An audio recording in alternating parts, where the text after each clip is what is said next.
Germantown, we're here with Miss Hegewald with a short little update on the high school and NHS ceremony. Miss Hegewald, thanks for joining. Thank you. Yeah.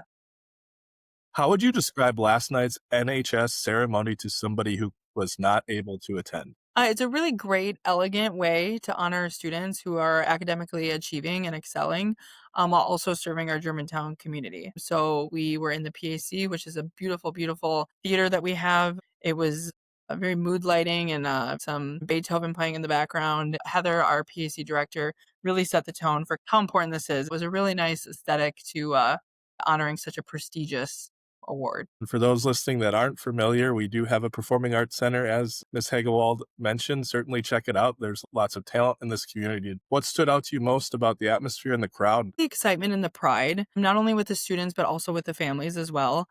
I got to shake everyone's hand as we gave out the certifications, and Mr. Roca handed everyone a flower. It was just so great seeing all their smiling faces and pride that was like exuberating from them. One of the pillars of NHS is leadership. And to be a leader, you have to be confident in yourself and you have to be able to celebrate your wins and be proud of yourself. All 101 of those students came up with pride and honored, to be selected in such a prestigious organization. For those who may not know, what is NHS? NHS stands for National Honor Society, and it's nationwide. You have to have certain requirements to get in.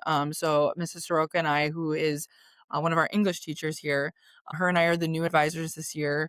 And we went through all the applications. You have to hold at least a 3.5 GPA, X amount of hours in community service. So we are a little bit selective with what they do for service hours. A lot of it's tutoring kids in our own school district, working our blood drive, um, trunk or treat, and other things. Really embodying what it means to be like a rock star student here. So I love that it talks about well-roundedness, both in and out of the classroom, leading both in their academics and how they carry themselves throughout the community. we actually do look at their schedules. We have them list what classes they've taken. So, um, not saying if you don't take any honors or AP classes that you would definitely won't get in. Just kind of looking at their GPA they're taking. Are they taking all AP classes and they have a 3.9 and are in SOAP and EWS, which are other clubs that we have, and HOSA, and also the captain of the volleyball team or the captain of the basketball team.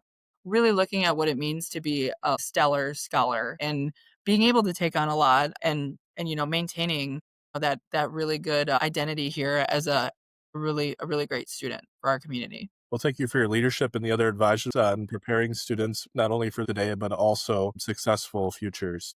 Were there any best highlighted moments for students that showcased their leadership and service? We had a really great speech by Mr. Smith. He actually led his NHS chapter when he was at Brookfield. It's really great that we have a principal who cares about our organization.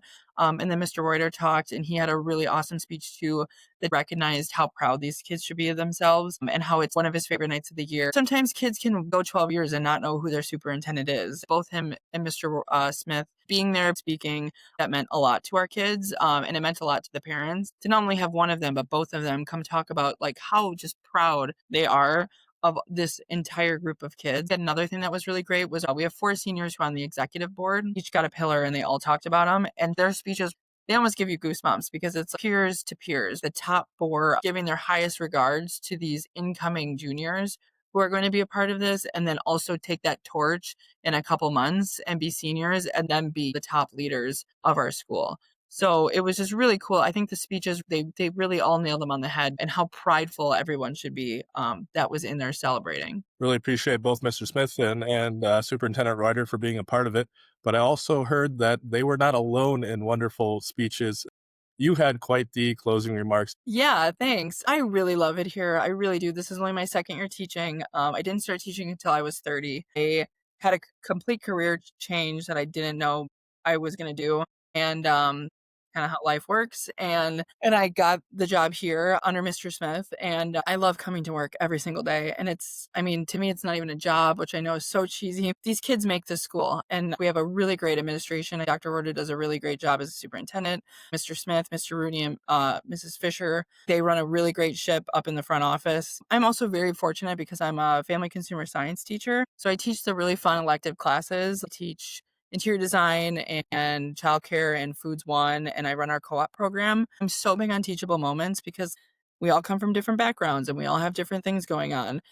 The care and the love and the support that these students give, not only myself, but each other, you don't see it everywhere. If you're having a bad day, it's not, oh my God, Miss Heggs is having a really crappy day and she sucks right now. It's, hey, are you okay? I'm also the varsity volleyball coach here, and something that I said in our banquet speech that I really, really, really believe in. When you talk, these kids listen. I'm not saying 100% of them, you got them 100% of the time. When I do our teachable moments and we do talk about hard stuff in childcare, or we do talk about the tough conversations, they listen and they care and they want to hear what we have to say.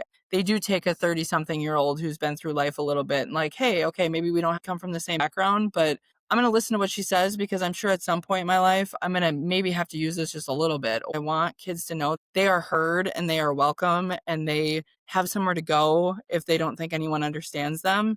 And I might not understand everything, but I'm certainly here to listen. I know I'm not the only teacher here that's like that. That's kind of what my speech embodied, was that like all these kids are so great and they care and they listen and they're here to just want to get better, not to just, get through the day. And it's really appreciated from a teacher, because if by the end of September, if I was on my, lecture about being kind to one another and I just thought that everyone was staring at the ceiling, not listening to me, I wouldn't be giving those speeches anymore. We keep talking about it because I know they're listening and they respond back and they have things that they want to say and then they open up about their struggles. And it's a really great community here. Well, thank you so much for choosing Germantown. The impact you make at the high school is seen loud and proud, and appreciate the couple minutes that you took to chat with us, and keep making an impact every day. Yeah, thank you so much.